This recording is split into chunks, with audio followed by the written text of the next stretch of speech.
dijawab oleh PSSI dan pusing juga untuk saya. Jadi tidak ada masalah saya yang pusing. Sintayong atau STY akhirnya berbagi tugas dengan Indra Safri. Ketua Umum PSSI Erick Thohir memutuskan STY fokus di Timnas Senior, sedangkan Indra Safri di Timnas Indonesia U23.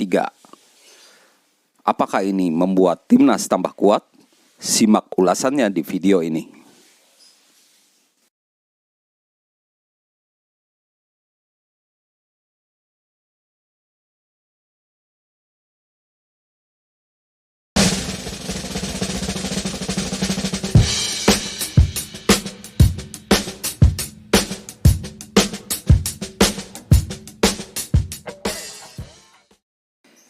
Indra Safri si raja kelompok umur.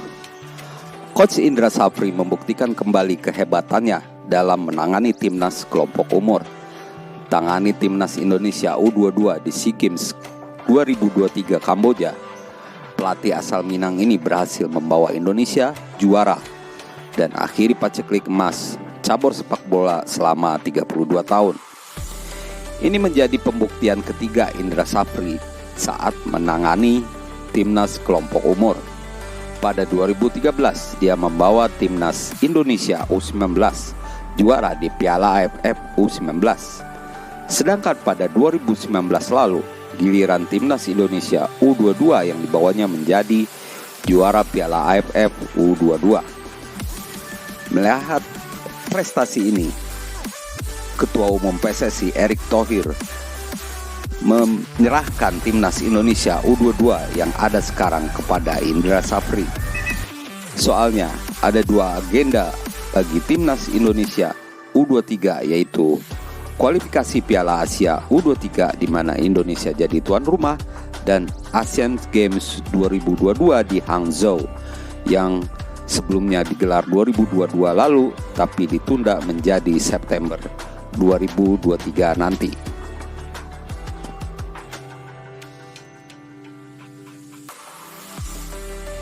Indra Safri memang berjodoh dengan timnas Indonesia, khususnya kelompok umur. Dia sempat menangani Bali United, tapi tak berjalan sesuai harapan.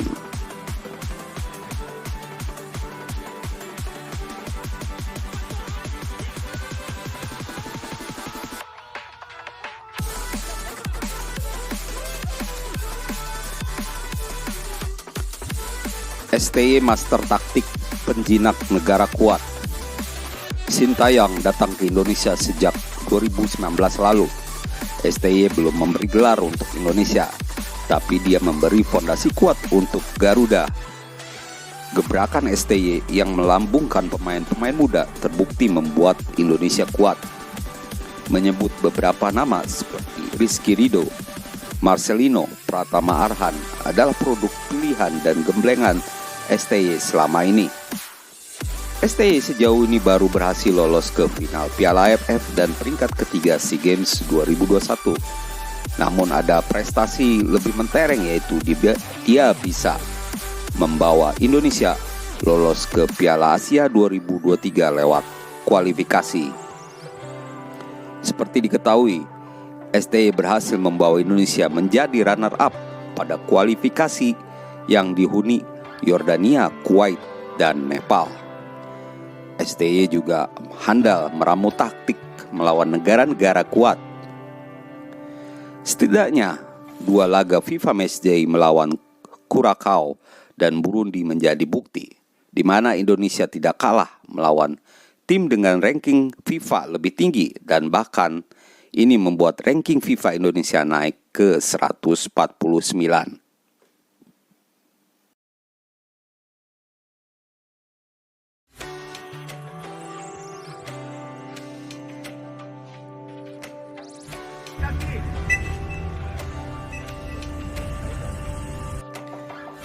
Erick Thohir bagi-bagi tugas.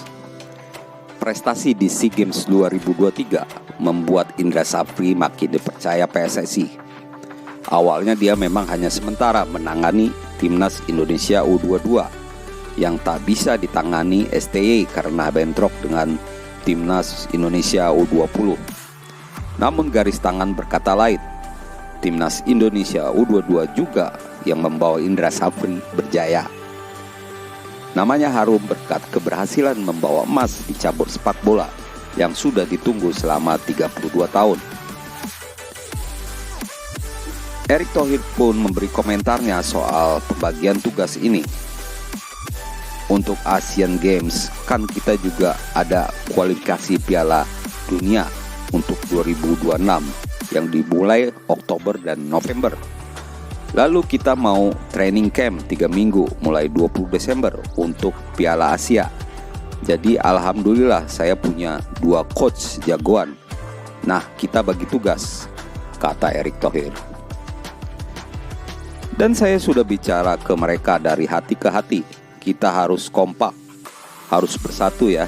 Jangan sampai tim nasional kita yang dipuji terbang, nanti dikritik jatuh.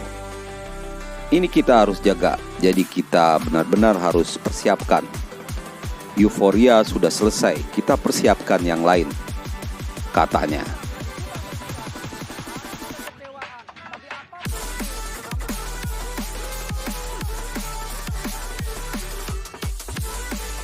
Indra Safri dan STY hadapi 3 agenda internasional. Indra Safri dan STY uniknya mendapatkan tugas yang sama banyaknya hingga awal 2024, mulai Juni sampai Januari 2024. Kedua pelatih andalan Indonesia itu sama-sama dihadapkan kepada 3 agenda internasional. Indra Safri yang ditunjuk melatih Timnas Indonesia U23 akan dihadapkan pada 3 agenda, yaitu Piala AFF U23, kualifikasi Piala Asia U23, dan Asian Games 2023. Piala AFF U23 belum ditentukan waktu dan tanggalnya karena masih menunggu drawing yang digelar 29 Mei 2023 nanti. Sedangkan kualifikasi Piala Asia U23 digelar 4-12 September 2023, di mana Indonesia jadi tuan rumah. Sedangkan Asian Games Hangzhou digelar 23 September sampai 8 Oktober 2023. STY pun tak kalah padatnya karena juga menghadapi 3 event internasional. Sintayong yang akan fokus ke Timnas Indonesia Senior juga dinanti 3 ajang besar.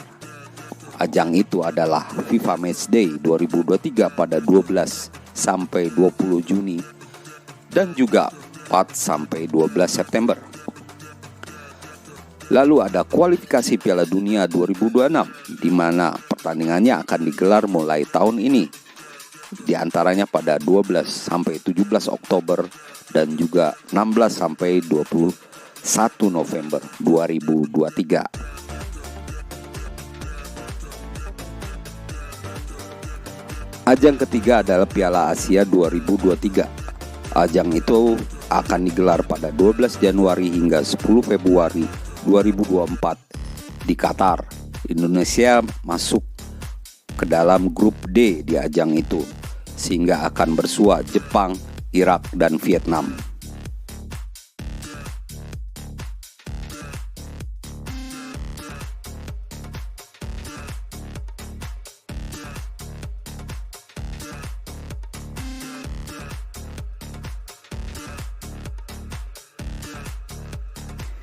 Indra Safri dan Sintayong kolaborasi. Indra Safri dan Sintayong tak punya masalah dengan pembagian tugas. Keduanya sudah sepakat untuk kolaborasi, termasuk dalam pembagian pemain. Meski tangani kelompok umur, banyak pemain yang dipakai Indra Safri juga merupakan pemain yang diandalkan STY. Berdekatannya agenda antara Asian Games 2022 dan FIFA Matchday dan kualifikasi Piala Dunia 2026 membuat potensi bentrok pemanggilan pemain bisa terjadi. Indra Safri mengaku tak khawatir soal pemanggilan pemain. Dia mengaku selalu diskusi dengan Sintayong soal pemain yang layak dipanggil timnas. Indra Safri memberi komentarnya soal ini. Itu soal pemanggilan pemain, nanti saja, gampang lah. Itu kan masalah internal. Kan saya dengan Coach Sin tidak ada masalah. Kita masih bisa diskusi, katanya. Kita lihat nanti. Kita lihat regulasi Asian Games itu seperti apa. Jumlah pemain berapa. Nanti kita lihat, akan kita sinkronkan juga dengan program-program yang lain. Kan pemain banyak, kata Indra Safri kepada media. Demikian teman-teman, ulasan soal kolaborasi antara dua coach jagoan kita yang ada di Timnas Indonesia. Bagaimana pendapat teman-teman? Beri komentar di bawah ya. Dan terima kasih. Dan pastinya, salam olahraga. Kita untuk FIFA Matchday Juni ini kita membuat gebrakan.